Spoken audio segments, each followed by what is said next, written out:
Nama saya Yelin Febiran Nadalia, kelas manajemen B3. NIM saya 1920102438. Di sini saya akan menjelaskan tentang cara menyikapi COVID-19 dengan bentuk aksi nyata. Coronavirus adalah kumpulan virus yang bisa menginfeksi sistem pernapasan. Pada banyak kasus ini, virus hanya menyebabkan infeksi pernapasan ringan seperti flu. Namun, virus ini juga bisa menyebabkan infeksi pernapasan berat seperti infeksi paru-paru.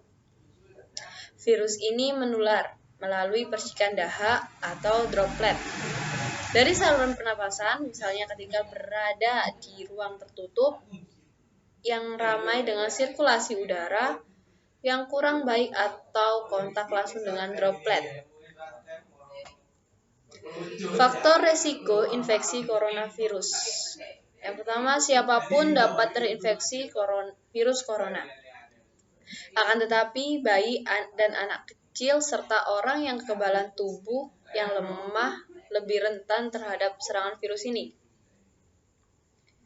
Selain itu, kondisi musim juga memungkinkan.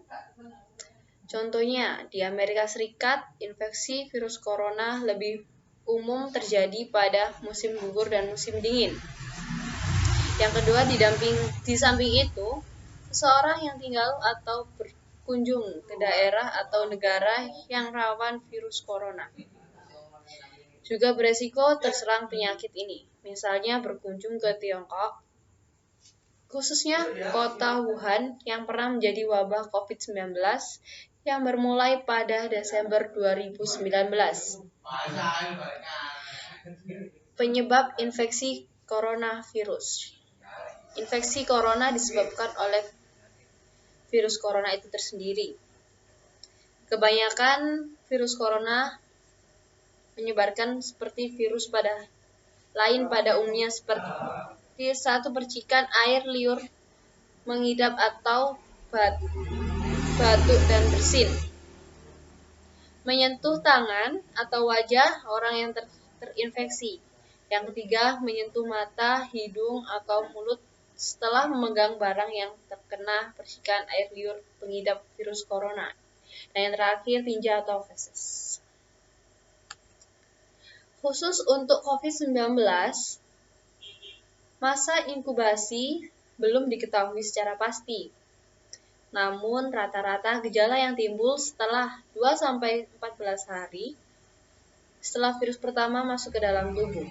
Dan di samping itu, metode transmisi COVID-19 juga belum diketahui dengan pasti. Awalnya, virus corona jenis COVID-19 diduga bersumber dari hewan. Virus corona COVID-19 ini merupakan virus yang beredar pada beberapa hewan termasuk unta, kucing, dan kelelawar. Sebenarnya virus ini jarang sekali berevolusi dan menginfeksi manusia dan menyebar ke individu lainnya. Namun, kasus di Tiongkok kini menjadi bukti nyata kalau virus ini bisa menyebar dari hewan ke manusia, bahkan kini penularannya bisa dari manusia ke manusia. Persiapan nyata pemerintah Indonesia untuk menghadapi pandemi COVID-19. Persiapan yang diperlukan dalam menghadapi sebuah pandemi berfokus pada 3 area.